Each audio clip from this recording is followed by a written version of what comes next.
lot of talk that healthcare reform may have to wait until better economic times. But hardworking Ohioans need real relief now. The weak economy only heightens the urgency for healthcare reform as a part of fixing the economy. It's a tough economy for everyone right now, and we need to make real improvements in people's lives by making healthcare more affordable. So today we will deliver these petitions and the stories of the people they represent to Governor Strickland and ask him to make healthcare reform his highest priority. Colin and I would be happy to answer any questions now and then ask you to follow us to the governor's office to deliver these petitions. Thank you. Maybe this question is for Carl, that the expansions of healthcare that you refer to, can you give me an idea of what you're talking about there? And, sure. And can you also tell me how hospitals, all these stakeholders would contribute to make that happen? Great question, and critical to getting this done. I had the privilege of participating this past year in the governor's healthcare reform task force, which developed a plan to try to expand coverage to at least half of our uninsured. And it's a costly plan. I mean, healthcare is expensive no matter how much more effective and efficient we can make it.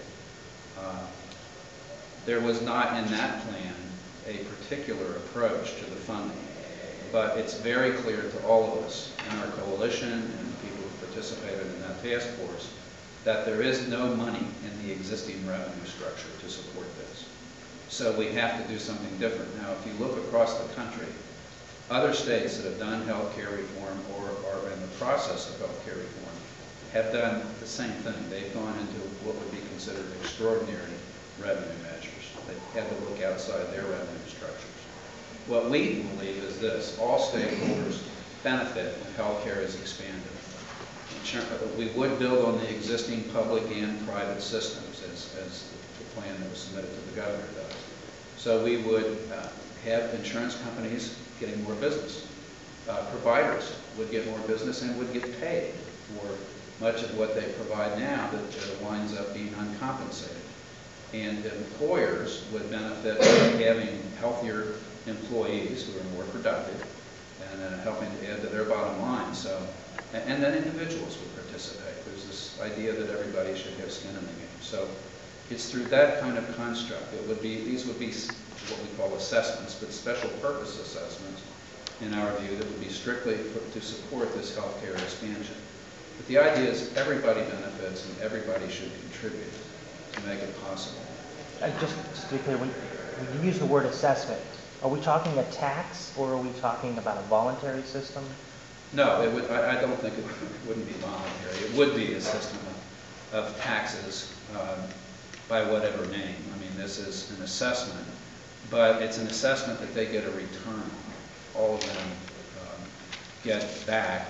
You know, we're not able to demonstrate quite yet exactly how the numbers work out. I will say that I think the administration is pursuing a study, an economic study, of how these might play out for different industries in order that we would have some idea of trying to show costs and benefits.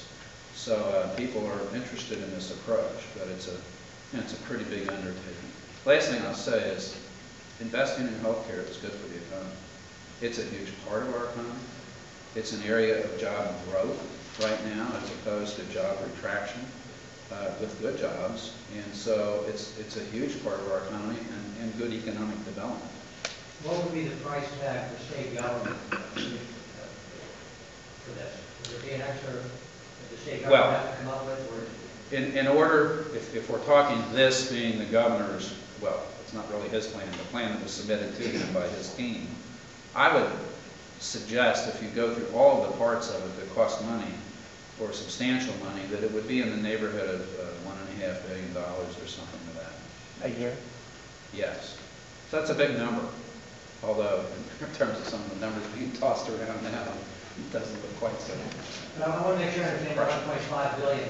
The $1.5 billion, some of it would be paid by hospitals, some would be paid by providers and so forth. Is that the point? Yeah, the idea, this is our idea, but our idea, which again is, other states have done pieces of this. I don't know of any state that's done a comprehensive inclusion of all stakeholders, but other states have assessed providers or insurance companies or employers or some combinations thereof.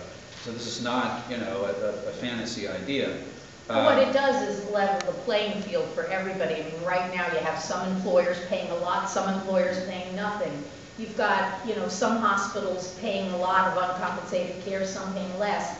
This levels the playing field for everybody and creates a rational system where we're collecting the money and paying for coverage, effective, affordable, preventative coverage rather than paying when people get sicker.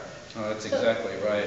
And I mean, that's a very important point. It is very uneven now. There's a huge amount of cost shifting that goes on, which is dishonest, unfair, inefficient, and a way to pay for coverage. It would be far more efficient to do what we're talking about. And finally, I would say, the idea of this shared responsibility is that nobody's ox gets gored unfairly. They don't come up feeling like, well, gee, you know, they came at us. Everybody would be